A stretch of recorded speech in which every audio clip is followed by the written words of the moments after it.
Hey everybody, it's Andy aka Max Ryder. We're still waiting for this stupid tree to grow. And look what we got.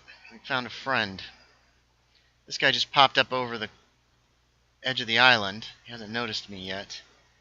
But, yeah, that's not good. That's not good at all. And you know what? I looked on the map, and I'm on the wrong island anyway. So, if this tree doesn't grow by morning in a few minutes, then I'm just going to call this a wash, and we're going to throw all the stuff away that we got, and go to the next island over. We're further away from these islands. This is a little island chain. I didn't want that. I wanted something all out on its own. And now we got a creeper to worry about. Anyway, let me finish telling this story at least. We'll use this episode for that. This whole project might just be a wash, me trying to do this. I haven't done this in forever. I'm not doing it very well, obviously. And so, where did I even leave off last time? Oh, God, there's another one. This is so bad. This is so very bad. Might have to make a run for it. Well, we'll tell our little story. So, if skeletons show up, I'm dead. That's all there is to it. So, the next game session, they, oh yeah, I see you there, you jerk.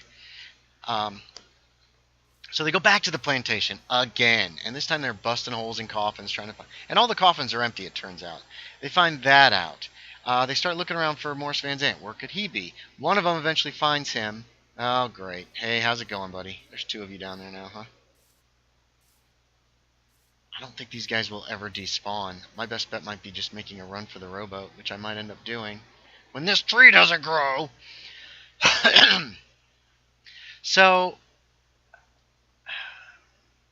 the other thing I might do is just log and let them despawn. Sky is still on, so hopefully that'll do it.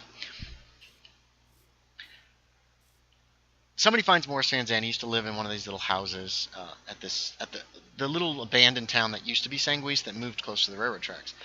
And he manages to stake him. They end up chopping his head off. It's all gory and crazy. Billy ain't scared of nothing. He's also checking on a little lady across the street.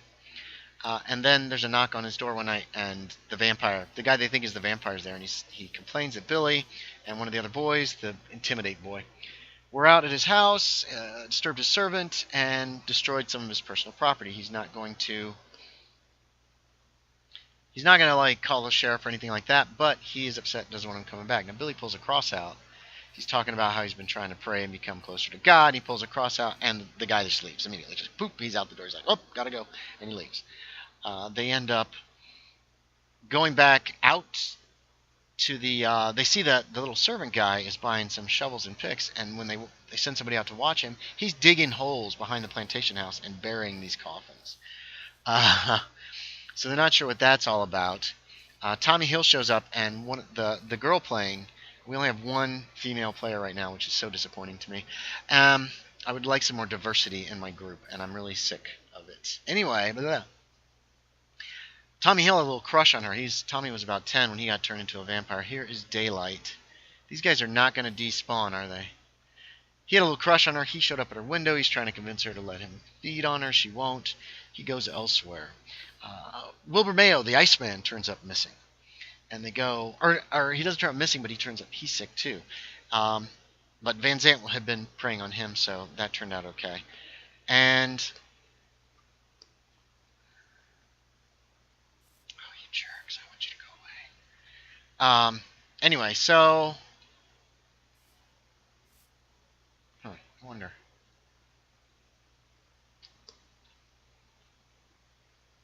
Neither one of them are in a good position.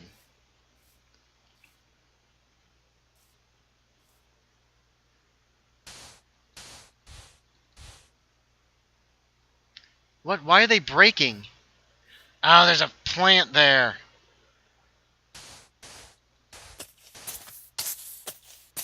Oh! Ah! You jerk! These guys got me trapped. So, So they've saved Wilbur Mayo. Turns out the vampire is visiting the little lady across the street. Billy runs him off one night with the crucifix. And they go out and they confront the servant, who freaks out because of the intimidate guy, who had intimidated him once before and terrified him, and now he's scared of him, runs, gets a shotgun. So they use that as justification, basically to murder him, which really kind of upset me. The guy threw an axe at the hobo with the shotgun, hurt him really bad, and then somebody across the yard gunned him down, and it was like, and axe guy, intimidate guy, was all like, "Whoa, he had a gun, it was totally justified, blah blah," and I was like, "You are full of shit." Sorry, this guy's just annoying the crap out of me. Anyway, because he's a user and a manipulator. You know who you are. You're not watching. Nobody watches. Anyway,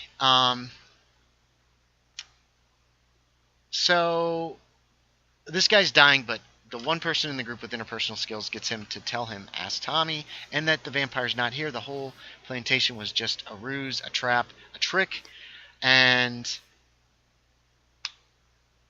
Tommy would know. So the girl has to allow Tommy to feed from her before he'll give her any information. So he drinks her blood. He tells her that he's in town, someplace hidden, in some place that nobody ever goes. And there's only two places in town nobody ever goes. There's an abandoned bait shop / house, and there's the train station, which was built in the hope that Sanguis would become like a major stop, and it never did.